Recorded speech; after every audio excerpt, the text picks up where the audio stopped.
ناظرین، سورہ کہف میں اللہ سبحانہ وتعالی نے دو ٹوک الفاظ میں یہ بات بالکل کھول کر واضح کر دی، انا یاجوج و ماجوج مفسدون فی الارض۔ اس میں کچھ شک نہیں، یاجوج تھے اور ماجوج تھے جو زمین میں فساد کر رہے تھے۔ اس میں کچھ شک نہیں، یاجوج ہیں اور ماجوج ہیں جو اس وقت زمین میں فساد کر رہے ہیں۔ یعنی یاجوج اور ماجوج وہ ہیں جو زمین میں فساد کر رہے ہیں، زمین کی مخلوقات کو ان کے مقامات سے ہٹا رہے ہیں، زمین میں تبدیلیاں کر رہے ہیں، زمین کی مخلوقات کو ان کے مقامات سے بدل رہے ہیں، ان میں تبدیلیاں کر رہے ہیں، ان میں چھیڑ چھاڑ کر رہے ہیں، ان میں پنگے لے رہے ہیں۔ ہم نے گزشتہ ایک ساتھ میں یہ بات بھی واضح کر دی تھی کہ یاجوج اور ماجوج کوئی دیومالائی تصوراتی کہانیوں کے کرداروں کا نام نہیں، بلکہ اللہ سبحانہ وتعالی نے دو ٹوک الفاظ میں بالکل واضح کر دیا کہ یاجوج اور ماجوج وہ ہیں جو زمین میں فساد کرتے ہیں۔ اللہ سبحانہ وتعالی نے اس قرآن میں کئی مقامات پر یہ بھی واضح کر دیا کہ اللہ نے اس قرآن میں نہ صرف ہر اس شے کا ذکر کیا جو اس قرآن کے نزول سے لے کر سات کے قیام تک وقوع پذیر ہونا تھا، بلکہ ایک سے زائد مقامات پر اس کا ہر پہلو سے ذکر کیا۔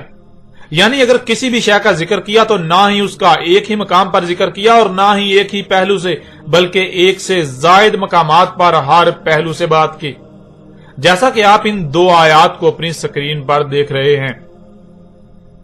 سورہ الاسراء کی آیت نمبر 99 میں اللہ سبحانہ وتعالی کا کہنا ہے وَلَقَدْ صَرَّفْنَا لِلنَّاسِ فِي هَذَا الْقُرْآنِ مِنْ كُلِّ مَثَلٍ فَأَبَىٰ أَكْثَرُ النَّاسِ إِلَّا كُفُورًا۔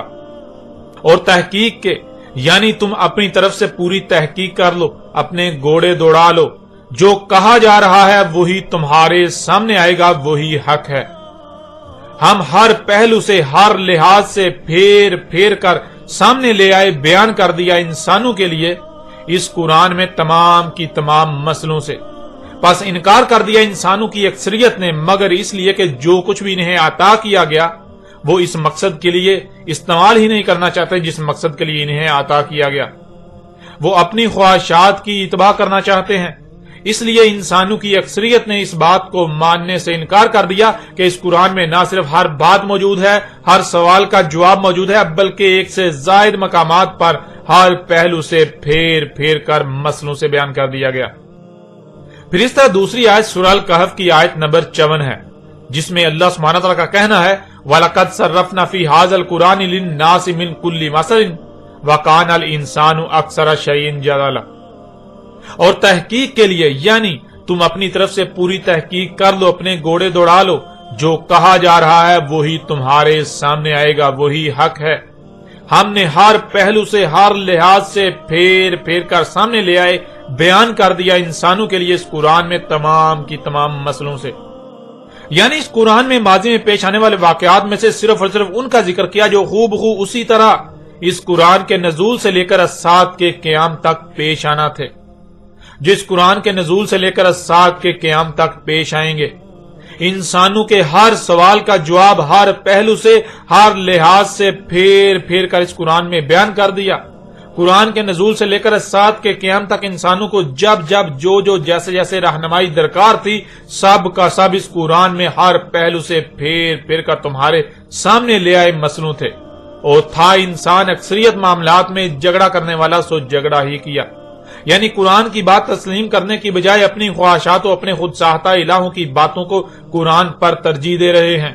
جب بھی قرآن نے کسی معاملے میں رہنمائی کی تو اپنی بےہودہ دلیلوں کو قرآن پر پیش کرتے ہیں اور قرآن کے مد مقابل اور اشیاء کو لا کھڑا کرتے ہیں۔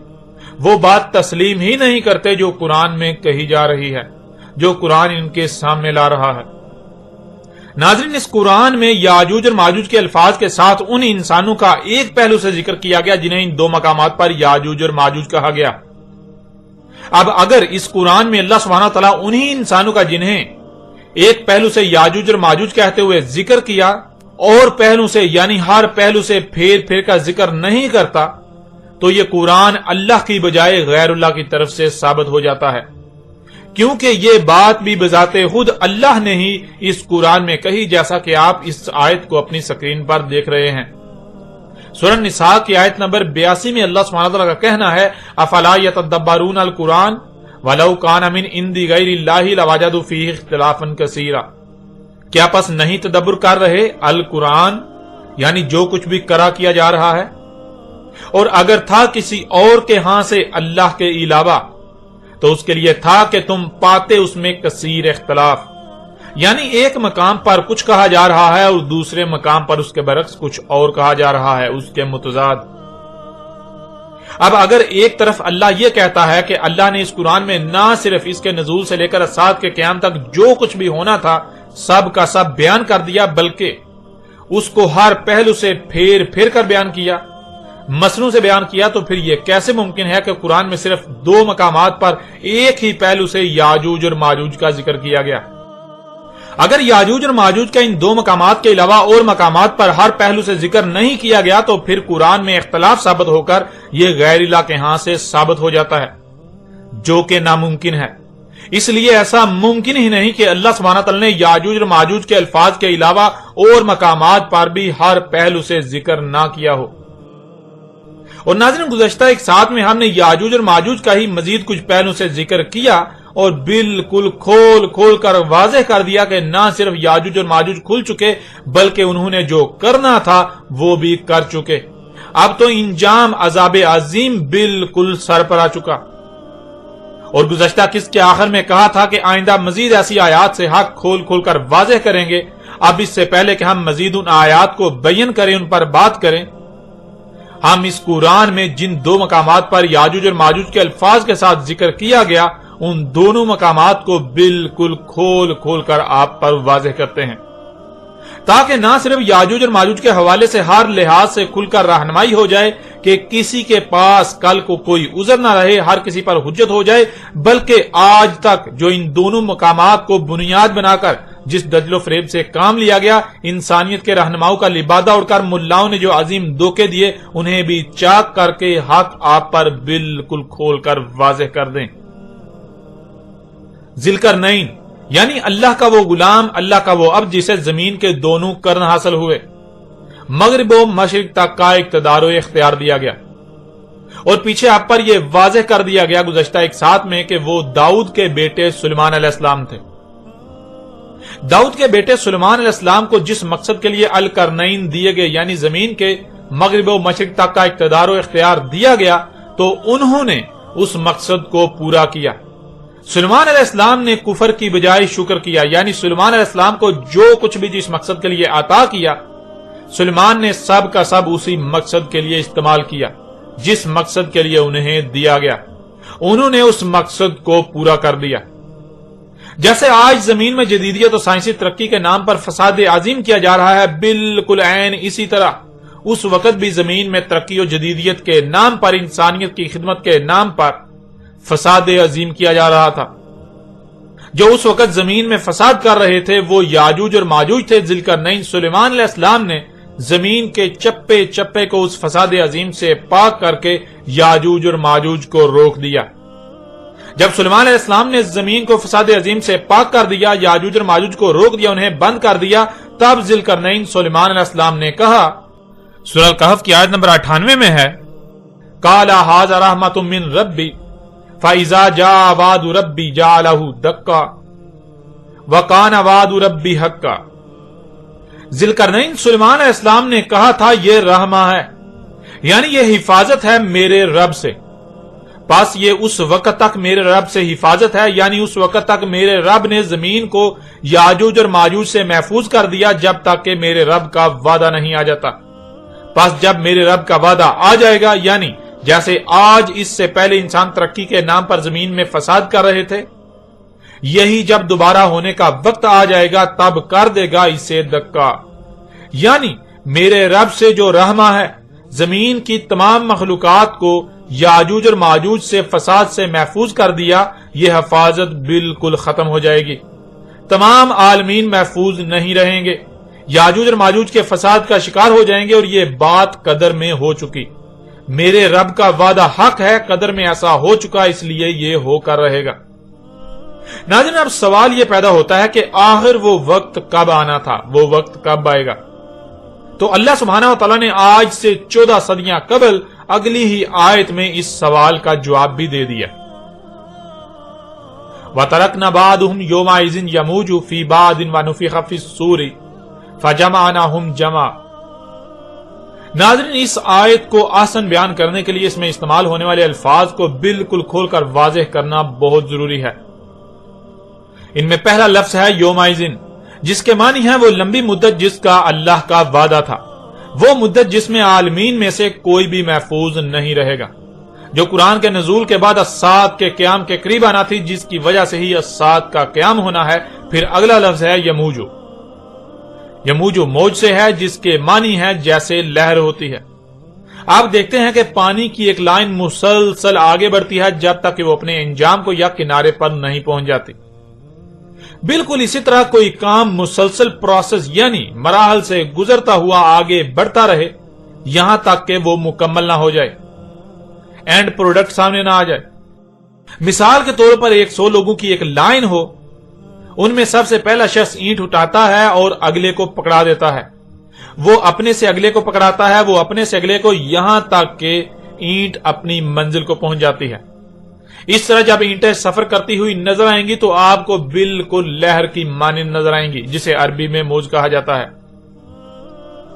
جیسے مثال کے طور پر ذرا غور کریں، ایک گاڑی کیسے وجود میں آئی۔ اگر آپ اس کا سلو موشن تصور کریں تو آپ دیکھیں گے کہ جگہ جگہ سے زمین پھٹ رہی ہے، اس میں سے مختلف مواد نکالا جا رہا ہے، وہ مواد آگے سفر کر رہا ہے، یہاں تک کہ مختلف کارخانوں سے گزرتا ہوا مختلف دھاتوں کی صورت اختیار کرتا ہے، وہاں سے آگے جا رہا ہے، مختلف پرزوں میں ڈال رہا ہے، وہ پرزے آگے بڑھ رہے ہیں، یہاں تک کہ گاڑی وجود میں آ جاتی ہے۔ اس طرح کے پروسیس یا مراحل کے تسلسل کو جب تک کہ وہ اپنے انجام کو نہیں پہنچ جاتے عربی میں موج کہتے ہیں۔ پھر اگلا لفظ جو کہ مجموعی طور پر 3 الفاظ ہیں، نفخ فی الصور۔ ناظرین، سور کے معنی ہے مادے کو کسی بھی صورت میں ڈالنا، مادے کو کسی بھی صورت میں کسی شکل میں تبدیل کرنا، اس سے کچھ بنانا۔ مثلا آپ اپنی آنکھوں سے دیکھتے ہیں مختلف پھلوں کو جو کہ مختلف صورت ہیں، تمام کے تمام پھل مادے کی ہی مختلف صورتیں ہیں، مادے کی ہی مختلف شکلیں ہیں۔ اسی طرح جتنی بھی مخلوقات آپ کو نظر آ رہی ہیں، یہ تمام کی تمام مخلوقات سورہ ہیں، یہ مادہ ہی مختلف صورتوں میں ڈالا گیا ہوا ہے۔ نفخ فی الصور کے معنی ہے جو سورہ ہے اس میں نفع کرنا، اس میں نفع ہونا، یعنی اس میں ایسی قوت ڈالنا کہ اس میں وہ مقصد پورا کرنے کی صلاحیتیں آ جائیں جس مقصد کو پورا کرنے کے لیے اسے خلق کیا گیا۔ یعنی نفع کہتے ہیں جو جسد کو جسم میں تبدیل کر دے یا صنم کو وسن میں بدل دے۔ جسد 2 الفاظ کا مجموعہ ہے، جس اور صد۔ جس کے معنی مادی وجود کے ہیں اور صد کے معنی رکاوٹ کے ہیں۔ جسد کہتے ہیں ایسے وجود کو جو محض رکاوٹ ہو، اس سے بڑھ کر کچھ نہ ہو۔ جیسے مثال کے طور پر آپ پتھر سے، لکڑی سے یا کسی بھی شے سے کچھ وضع کرتے ہیں، کچھ بناتے ہیں جس میں کچھ بھی کرنے کی صلاحیت نہیں، یعنی صنم ہو، تو اسے عربی میں جسد کہا جائے گا۔ اور جسم بھی 2 الفاظ کا مجموعہ ہے، جس اور اسم۔ جس یا جس کے معنی آپ پہلے ہی جان چکے ہیں، جس کہتے ہیں کسی مادی وجود کو، اور اسم کے معنی ہے کچھ کرنے کی صلاحیتوں کا ہونا۔ جسم کے معنی ہے ایسا وجود جس میں کچھ کرنے کی صلاحیتیں ہوتی ہیں۔ جسد ایک سورہ ہے، جب اس میں نفع کیا جائے تو وہ جسد نہیں بلکہ جسم بن جاتا ہے۔ فطرت یعنی اللہ کی ایسی خلق جو بے جان ہوتی ہے، جو کوئی نہ کوئی مادی وجود تو ہوتا ہے لیکن بظاہر وہ محض رکاوٹ ہوتا ہے۔ جیسے کہ پتھر ہی کی مثال لے لیں، اسے جسد کہا جاتا ہے۔ اللہ کے برعکس انسان کے اپنے ہی ہاتھوں سے خلق کردہ تراشیدہ ایسی شے کو عربی میں صنم کہا جاتا ہے۔ اسی طرح اللہ کی خلق کردہ ایسی شے یعنی فطرت جن اشیاء کو وجود میں لاتی ہے جن میں کچھ کرنے کی صلاحیتیں ہوتی ہیں، جیسے کہ حرکت کرنا، دیکھنا، سننا، اس پر عمل کرنا، یعنی کچھ کرنا وغیرہ، انہیں عربی میں جسم کہا جاتا ہے۔ اور اللہ کے برعکس انسان کی خلق کردہ ایسی اشیاء جن میں کچھ کرنے کی صلاحیتیں ہوتی ہیں، یعنی انسان کے اپنے ہی ہاتھوں سے وضع کردہ ایسی مخلوقات جن میں کچھ کرنے کی صلاحیتیں ہوتی ہیں، جیسے کہ آج طرح طرح کی مشینیں وغیرہ ہیں، انہیں عربی میں جسم نہیں بلکہ وسن اور اس کی جمع اوسان کہا جاتا ہے۔ ناظرین، نفخ فی الصور یہ ہے کہ ایک وقت تھا جب انسان اپنے ہی ہاتھوں سے صورتیں خلق کرتے تھے، یعنی پتھروں سے صنم وغیرہ تراشتے تھے، لکڑی سے صنم وغیرہ تراشتے، لوہے، لکڑی اور مٹی وغیرہ سے مختلف صورتیں خلق کرتے۔ جن کا مقصد اپنی حاجات کو پورا کرنا ہوتا، جن میں اصنام یعنی بت اور باقی ضرورت کی اشیاء ہوتی، لیکن ان میں نفع کرنے کی صلاحیت انسان میں نہیں تھی۔ یعنی انسان میں ایسی صلاحیتیں نہیں تھی کہ وہ اپنے ہی ہاتھوں سے خلق کردہ صورتوں میں جان ڈال سکے، انہیں اس قابل بنا سکے کہ ان میں نفع و نقصان پہنچانے کی صلاحیتیں آ جائیں، وہ نفع و نقصان پہنچانے کی اہل ہو جائیں۔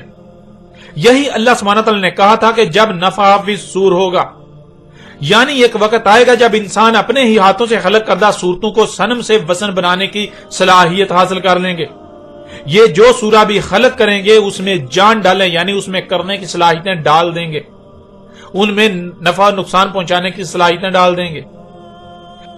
پھر اگلا لفظ ہے جمع۔ ناظرین، جمع کے معنی جو آج تک کیے جاتے ہیں، جو آج تک بتلایا گیا یا جو مراد لیا جاتا ہے، وہ ہے اکٹھا کیا جانا، جو کہ بالکل غلط معنی ہے، بالکل غلط ہے۔ اکٹھا کرنے کو عربی میں جمع نہیں بلکہ حشر کہتے ہیں۔ جمع کے معنی واضح کرنے کے لیے ایک مثال آپ کے سامنے رکھتے ہیں۔ مثلا آپ کے سامنے مشین کے تمام پرزے ایک ڈھیر کی صورت میں یا پھر بکھرے پڑے ہیں، ان پرزوں کو ترتیب میں لانا، یعنی ایک کے بعد دوسرے پرزے کو جوڑتے جانا یہاں تک کہ مشین بن جائے، اسے عربی میں جمع کہتے ہیں۔ ایسے ہی مثلا 10 تک ہندسے ڈھیر کی صورت میں یا پھر بکھرے پڑے ہوں، ان میں سے سب سے پہلے ایک کو اٹھا کر لانا، پھر ان میں سے 2 کو اٹھا کر ایک کے بعد لا کر رکھنا، پھر اس کے بعد 3 کو اٹھا کر لانا، پھر اس کے بعد 4 کو، اس طرح تمام کے تمام ہندسوں کو ترتیب میں لانا، اسے عربی میں جمع کرنا کہتے ہیں۔ یعنی ایک کے بعد دوسری شے کا جڑتے جانا یا جوڑتے جانا، اسے عربی میں جمع کرنا کہتے ہیں، اور اردو میں جوڑنے کو کہتے ہیں۔ جیسے آپ کسی کو کہتے ہیں 100 میں 10 جوڑو تو کتنے بنیں گے، تو سامنے والا جواب دے گا کہ 110۔ جمع عربی کا لفظ ہے اور اس کا متبادل اردو میں جوڑنا لفظ ہے۔ اردو میں جمع کا لفظ بھی استعمال کیا جاتا ہے، لیکن جمع اردو کا نہیں بلکہ عربی کا لفظ ہے۔ مثلا آپ کے سامنے 100 ایسے افراد موجود ہوں جن میں گاڑی کا کوئی نہ کوئی حصہ خلق کرنے کی صلاحیتیں ہوں، ان کو جمع کرنا یہ ہے کہ ان میں سے ہر ایک کو اس کی ذمہ داری پر لگا دینا۔ جب ہر کوئی اپنے اپنے مقام پر اپنی اپنی ذمہ داری پوری کرے گا تو موج یعنی جیسے لہر ہوتی ہے، اس طرح مواد سے پرزے اور پرزوں سے گاڑی وجود میں آئے گی۔ اللہ سبحانہ وتعالی نے آج سے 14 صدیاں قبل کہا تھا وَتَرَكْنَا بَعْضُهُمْ يَوْمَئِذٍ يَمُوجُ فِي بَعْضٍ وَنُفِخَ فِي الصُّورِ فَجَمَعْنَاهُمْ جَمْعًا۔ ناظرین، ہم گزشتہ ایک ساتھ میں ایک سے زائد بار یہ بات بالکل کھول کر واضح کر چکے کہ اللہ سبحانہ تعالی نے اس قرآن میں کہا کہ اللہ نے جو اتارا ہے، یعنی یہ قرآن اپنے نزول سے لے کر ساتھ کے قیام تک کی احسن تاریخ ہے۔ ایسی بہترین تاریخ کہ اس سے بہتر کوئی تاریخ ہے، تھی، ہوگی، نہ ہو سکتی ہے۔ اللہ سبحانہ وتعالی نے آج سے 14 صدیاں قبل اس آیت کی صورت میں آج کی تاریخ اتاری تھی۔ آج اس وقت دنیا میں جو ہو رہا ہے، اللہ سبحانہ وتعالی نے آج سے 14 صدیاں قبل ہی اس آیت کی صورت میں بیان کر دیا تھا، بتا دیا تھا، آج کی تاریخ اتار دی تھی، عظیم نبا دے دی تھی۔ وَتَرَكْنَا بَعْضُهُمْ يَوْمَئِذٍ يَمُوجُ فِي بَعْضٍ وَنُفِخَ فِي الصُّورِ فَجَمَعْنَاهُمْ جَمْعًا۔ اللہ نے کہا تھا کہ جب اللہ کا وعدہ آئے گا، وہ وعدہ کہ جب زمین و آسمانوں یعنی زمین اور اس کے گرد گیسوں کی 7 تہوں میں کچھ بھی سلامت نہیں رہے گا، کچھ بھی محفوظ نہیں رہے گا، تب چھوڑ دیں گے ہم اس وقت دنیا میں جو انسان موجود ہوں گے انہیں، ان بعض کو بعض میں، جیسے لہریں ہوتی ہیں، جیسے لہر ہوتی ہے۔ یعنی جب وہ ایک لمبی مدت آئے گی تب انسانوں کا معاملہ یہ ہوگا جیسے کہ لہر ہوتی ہے، پوری دنیا کے انسان ایک دوسرے سے کنیکٹڈ ہوں گے، جیسے ایک تنظیم یا نیٹ ورک ہوتا ہے۔ دنیا گلوبل ولیج بن جائے گی۔ پوری دنیا کے انسانوں کا مقصد یہ ہوگا کہ سورہ خلق کرنا، یعنی طرح طرح کی اشیاء خلق کرنا اور ان میں نفع کرنا، یعنی اوسان خلق کرنا، ایسی مخلوقات خلق کرنا جو انہیں نفع اور نقصان پہنچانے کی صلاحیتیں رکھنے والی ہوں۔ اس مقصد کے لیے پوری دنیا کے انسان اپنی اپنی صلاحیتوں کے اعتبار سے جمع ہو جائیں گے۔ پوری دنیا کے انسان ایک منظم گروہ کی صورت اختیار کر جائیں گے۔ ہر کوئی اپنی اپنی صلاحیتوں کے اعتبار سے اپنی اپنی ذمہ داری کو پورا کرے گا اور ان کا مقصد ہوگا نفخ فی الصور، یعنی ان کا مقصد ہوگا نفخ فی الصور۔ ناظرین آج آپ خود غور کریں، کیا آج بالکل وہی نہیں ہو رہا جو اللہ سبحانہ و تعالیٰ نے آج سے 14 صدیاں قبل ہی بتا دیا تھا، عظیم نبا دے دی تھی؟ کیا آج انسان صورتیں خلق کر کے ان میں نفع نہیں کر رہے؟ ایک وقت تھا جب انسان اپنے ہی ہاتھوں سے اپنی حاجات کو پورا کرنے کے لیے مختلف اشیاء خلق کرتے تھے، ان میں سے کچھ اشیاء سے تو اپنی ضروریات کو پورا کرتے تھے، اور جہاں وہ خود کو اللہ کا محتاج سمجھتے تو اس مقصد کے لیے بھی وہ اپنے ہی ہاتھوں سے صورتیں خلق کرتے اور ان کے سامنے گڑ گڑاتے، ان سے اپنی حاجات کے لیے مناجات کرتے جو کہ اصنام یعنی بت تھے۔ لیکن وقت کے ساتھ ساتھ انسان کو نفخ فی الصور کی صلاحیتیں بھی حاصل ہو گئیں۔ نہ صرف انسان سورہ خلق کرتا ہے بلکہ ان میں نفع بھی کر رہا ہے۔ جیسے آپ دیکھتے ہیں کہ ایک پنکھا عربی میں ایک سورہ ہے جو انسان کی خلق کرتا ہے۔ انسان اسے ملائکہ کے ساتھ منسلک کرتا ہے جسے بجلی کا نام دیا جاتا ہے۔ بٹن دباتا ہے تو یہ بٹن دبانا کیا ہے؟ بٹن دبانا نفخ فی الصور ہوتا ہے۔ وہ جو سور ہے یعنی جو سورہ ہے پنکھا، اس میں نفخ کرتا ہے، اس میں جان ڈالتا ہے، یعنی سورہ میں جان آ جاتی ہے۔ وہ سورہ انسان کو نفع و نقصان پہنچانا شروع کر دیتی ہے۔ ناظرین اسی طرح آپ کسی بھی مشین کی مثال لے سکتے ہیں۔ پہلے انسان کوئی بھی ایک مشین جو کہ ایک سورہ ہے وہ خلق کرتا ہے، پھر جب اسے آن کرتا ہے یعنی اس میں نفع کرتا ہے تو وہ مشین انسان کو نفع و نقصان پہنچانا شروع کر دیتی ہے، مخلوقات کو صبر کرنا شروع کر دیتی ہے، یعنی وہ آگے مزید سورہ خلق کرنا شروع کر دیتی ہے۔ ناظرین یہ جان لیں کہ اس کے برعکس آج تک نفخ فی الصور کے جو معنی کیے جاتے رہے ان کا حقیقت کے ساتھ دور دور تک کوئی تعلق نہیں ہے۔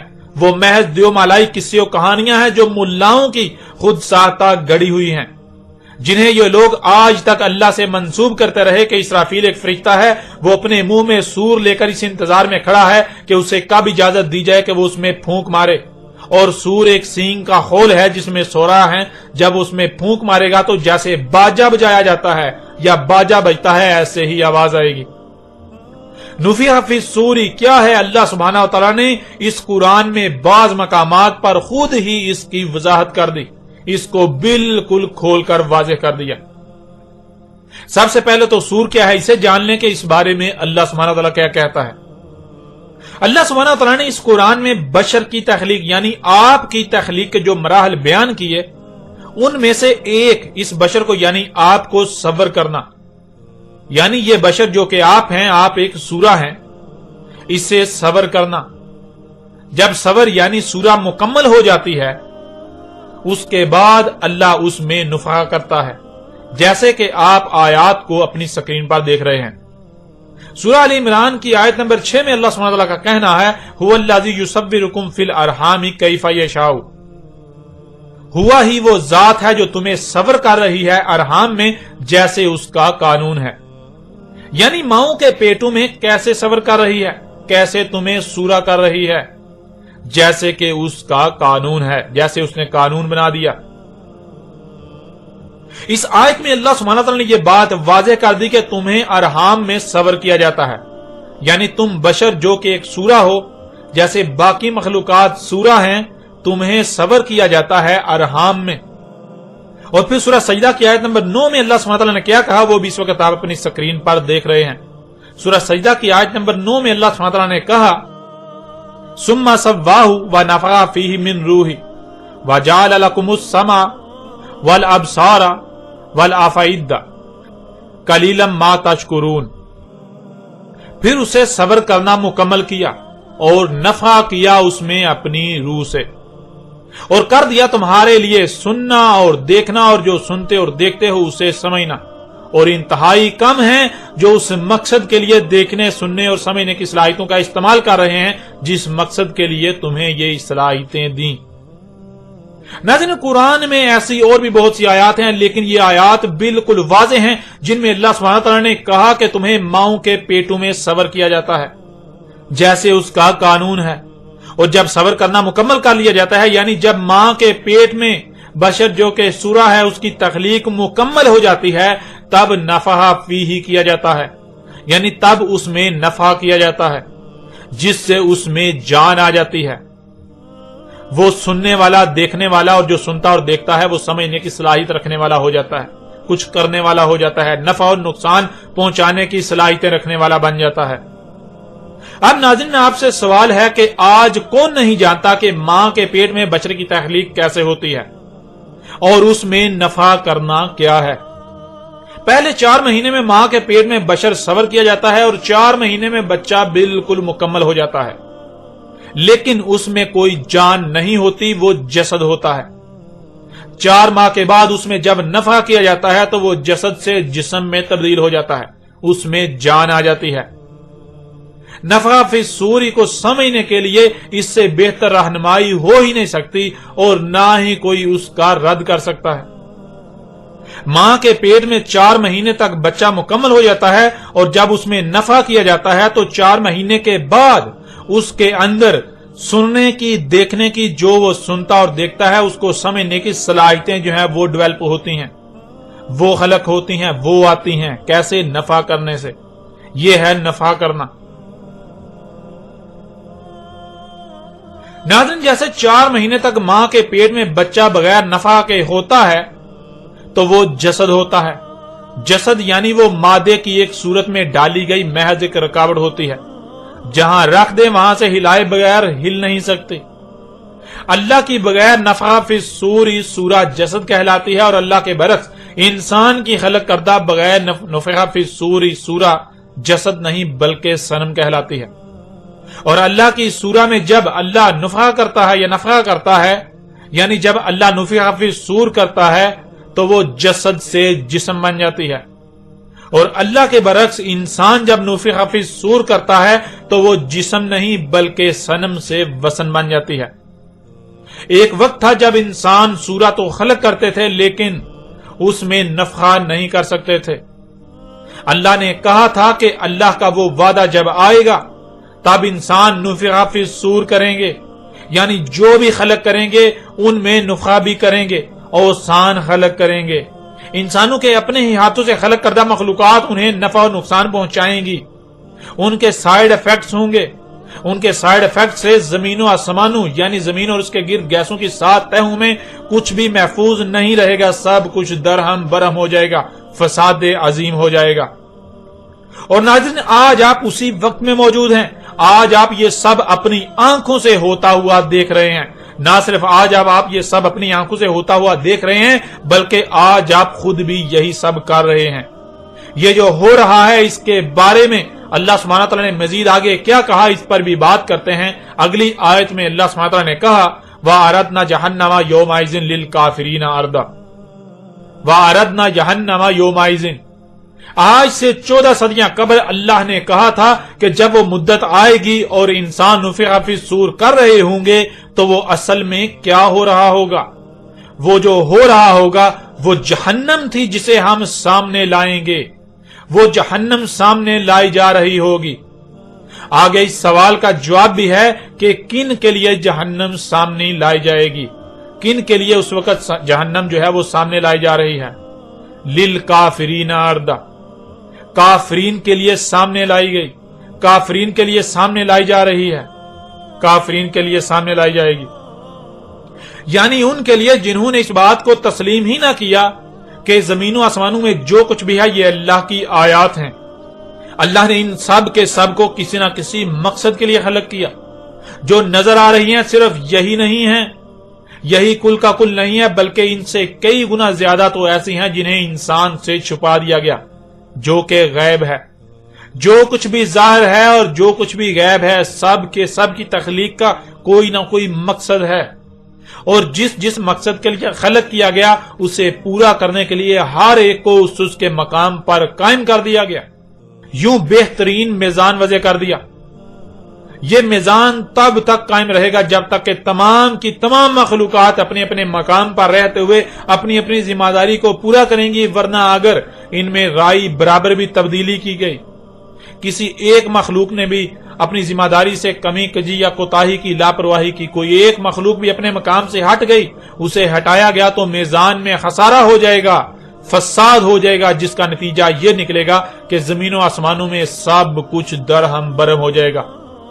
یہ زمین جہنم بن جائے گی، جنہوں نے یہ ماننے سے انکار کر دیا اور الٹا یہی کیا تو ان کے لیے جہنم سامنے لا رکھی گئی۔ یہ ہے وہ جہنم، یہ تھی وہ جہنم جس کا تم سے وعدہ کیا گیا تھا۔ ناظرین ذرا غور کریں جہنم کیا ہے اور کیسے سامنے لائی جا رہی ہے۔ آپ کو اس زمین پر وجود دیا گیا، اس زمین کو دو مراحل میں تقسیم کیا گیا، دو مرحلوں میں۔ پہلا مرحلہ دنیا آج جس میں آپ موجود ہیں، آپ کو اس دنیا میں امتحان کی غرض سے محدود مدت کے لیے لایا گیا۔ یہ جو مدت آپ کو دی گئی اس میں آپ جو کریں گے اسی کا بدلہ آپ کو دوسرے مرحلے میں ملے گا۔ دوسرا مرحلہ جسے قرآن میں آخرہ کہا گیا، آخرہ یعنی دوسرا وہ جو آخری مرحلہ ہے۔ کل کائنات میں زمین پہلا ایسا سیارہ ہے جو سب سے پہلے مکمل ہوئی۔ جیسے کسی بھی عمارت کی سب سے پہلی اینٹ ہوتی ہے، اسی طرح یہ زمین کائنات کی سب سے پہلی اینٹ سمجھ لیں۔ یہ زمین سب سے پہلے اپنی تکمیل کو پہنچی۔ کائنات میں اس زمین کے علاوہ جتنے بھی سیارے آپ کو نظر آ رہے ہیں یا جو نظر نہیں آ رہے، وہ ابھی نامکمل ہیں، وہ تکمیلی کے مراحل سے گزر رہے ہیں۔ ایک وقت آئے گا جب وہ مکمل ہو کر جنتوں میں یعنی سرسبز و شاداب باغات میں بدل جائیں گے، بالکل ایسے ہی جیسے یہ زمین جب مکمل کی گئی تھی تو یہ ایک جنت تھی، یہ سرسبز و شاداب باغ تھی۔ آپ کو اس دنیا میں جو مدت بطور امتحان دی گئی، اگر آپ زمین کی اصلاح یعنی اسے جنت بنانے والے اعمال کرتے ہیں تو آخرہ میں یعنی اگلے مرحلے میں آج جو سیارے نامکمل نظر آ رہے ہیں تب جنتیں بن چکی ہوں گی، ان میں سے آپ کے درجے کے مطابق آپ کو جنت دی جائے گی، آپ کو سیارہ دیا جائے گا۔ اور اگر جو کچھ بھی آپ کو عطا کیا گیا آپ اپنی خواہشات کی اتباع میں اس کا استعمال کرتے ہیں، اندھوں کی طرح زمین میں فساد کرتے ہیں، تو نتیجہ کیا نکلے گا اسے سمجھنا بھی اب کوئی مشکل نہیں رہا۔ اس کا انجام کیا ہے آج پوری دنیا اپنی آنکھوں سے دیکھ رہی ہے۔ ترقی و جدیدیت کے نام پر، انسانیت کی فلاح و احسان کے نام پر آج ہر کوئی زمین میں فساد کر رہا ہے، زمین کو چیر پھاڑ رہا ہے، پہاڑوں کو پھاڑ رہا ہے، ان کی مائننگ کر رہا ہے، فضا میں طرح طرح کی زہریلی گیسیں بھر رہا ہے۔ تو آج جو بھی ترقی و جدیدیت کے نام پر، انسانیت کی خدمت کے نام پر فساد عظیم کیا جا رہا ہے، اس کی وجہ سے آسمان پھٹ چکا، موسم درہم برہم ہو گئے، زمین سے قدرتی وسائل کے نام پر زمین کا خون اور زمین کے جو دل گردے ہیں وہ نکالے جا رہے ہیں، پہاڑوں کو کاٹا جا رہا ہے تو اس سے زلزلے آ رہے ہیں، سونامی آ رہے ہیں، طوفان آ رہے ہیں، درجہ حرارت دن بدن بڑھتا چلا جا رہا ہے، فضا گیسوں کی وجہ سے دن بدن زہریلی ہوتی جا رہی ہے، سانس لینا مشکل ہوتا جا رہا ہے۔ تو انسانوں کے ان اعمال کے یہ رد عمال دن بدن بڑھتے ہی چلے جائیں گے، درجہ حرارت دن بدن بڑھتا چلا جائے گا جس سے گلیشیئر پگھلتے جائیں گے، بالآخر تمام کے تمام گلیشیئر پگھل کر پانی پانی ہو جائے گا۔ پھر درجہ حرارت بڑھنے سے پانی بخارات بن کر اڑتا جائے گا، یہاں تک کہ زمین پر پانی کا ایک قطرہ بھی نہیں رہے گا۔ زلزلے بڑھتے جائیں گے، ان سے پہاڑ اور زمین کا بیڑا غرق ہوتا رہے گا، لاوے پھٹنا بڑھتے جائیں گے۔ آج جو فضا میں طرح طرح کی زہریلی گیسیں چھوڑی جا رہی ہیں، یہ گیسیں کیمیائی عوامل سے گزر کر فضا تباہ و برباد ہو جائے گی، فضا کا بیڑا غرق کر دیں گی۔ درجہ حرارت اتنا بڑھ جائے گا یہاں تک کہ زمین پر پانی کا ایک قطرہ بھی نہیں رہے گا، زمین کے اندر سے بھی پانی ختم ہو جائے گا، پانی ختم تو تمام جاندار ختم، نباتات ختم، زلزلوں، زمین کے دسنے، لاوے پھٹنے اور فضا میں خارج کی ہوئی طرح طرح کی زہریلی گیسوں کے رد عمال جب آنا تھم جائیں گے تو جو نتیجہ سامنے آئے گا، جو اینڈ پروڈکٹ سامنے آئے گی، وہ ہے جہنم جو آج آپ دیکھ رہے ہیں، آپ کے بالکل سامنے لائی جا رہی ہے۔ جب انسانوں کے ترقی کے نام پر، انسانیت کی خدمت کے نام پر، جدیدیت کے نام پر مفسد اعمال کے رد عمال تھم جائیں گے، تب یہ زمین مکمل جہنم میں بدل چکی ہوگی۔ اس میں سوائے آگ اور پتھروں کے کچھ نظر نہیں آئے گا۔ جب پانی نہیں ہوگا تو ظاہر ہے نباتات نہیں ہوں گی، جاندار نہیں ہوں گے۔ جب درجہ حرارت اتنا بڑھ چکا ہوگا، لاوے جگہ جگہ سے پھٹ چکے ہوں گے، زلزلوں سے زمین کا بیڑا غرق ہو چکا ہوگا، تو ظاہر ہے زمین پر سوائے آگ اور پتھروں کے کچھ نظر آئے گا، کچھ رہ جائے گا؟ کچھ بھی نہیں رہے گا۔ اور تب تک کائنات میں جو باقی سیارے ابھی آپ کو نظر آ رہے ہیں جو کہ نامکمل ہیں، یہ جنتوں میں یعنی سرسبز و شاداب باغات میں بدل چکے ہوں گے۔ تو جو اعمال دنیا میں آپ نے کیے اس کا بدلہ آپ کو آخرہ میں ملے گا۔ اگر آج آپ اس زمین کو جہنم بنا رہے ہیں اپنے ہی ہاتھوں سے، اپنے اعمال سے، تو آپ کو یہی ملے گی، یہ جہنم ملے گی۔ اور اگر آج آپ زمین کو جنت بنانے والے اعمال کرتے ہیں، اس کی اصلاح کرتے ہیں، فساد کو روکتے ہیں، اس کو سرسبز و شاداب باغ بنانے کی کوشش کرتے ہیں، وہ اعمال کرتے ہیں، فساد کو روکتے ہیں، تو پھر آپ کا بدلہ جنتیں ہوں گی، آپ کو باغ دیا جائے گا۔ جس ذات نے آپ کو پہلی بار وجود دیا وہی ذات آپ کو دوبارہ وجود میں لائے گی، اور جس نے دنیا میں یعنی پہلے مرحلے میں جو جتنا کیا تھا اس کو آخرہ میں پورا بدلہ دیا جائے گا۔ جس نے جتنا زمین کے جہنم بننے میں حصہ ڈالا ہوگا اسے اتنا ہی اس جہنم کو بھگتنا ہوگا۔ خود کو علماء کہلوانے والے انسانیت کے دشمن اور ان کے اندھے مقلد آنکھیں بند کر کے بندروں کی طرح ان کے پیچھے چلنے والے کبھی بھی اس جہنم سے نہیں نکل سکیں گے۔ اور وہ جو خود کو انسانیت کے محسن قرار دیتے ہیں، سائنسدان، انجینئرز، پروفیسرز، ڈاکٹرز، بینکرز، لیڈران اور ایسے باقی تمام کے تمام لوگ جو زمین کو جہنم بنا رہے ہیں، اور الٹا وہ یہ سمجھ رہے ہیں کہ وہ تو بہت اچھے عمال کر رہے ہیں، وہ تو انسانیت کی خدمت کر رہے ہیں، وہ بھی کبھی بھی اس جہنم سے نہیں نکل پائیں گے۔ رہی بات دوبارہ زندہ کرنے کی، جو اکثریت کے لیے تسلیم کرنا بہت مشکل ہے، تو ان سے سوال ہے کہ ذرا غور کرو، اس سوال کا جواب دو کہ جب تمہیں وجود میں لایا گیا، جب تمہیں پہلی بار وجود میں لایا گیا، تو کیا تم سے پوچھ کر، تم سے اجازت لے کر وجود میں لایا گیا؟ کیا تمہاری مرضی جان کر تمہیں وجود میں لایا گیا؟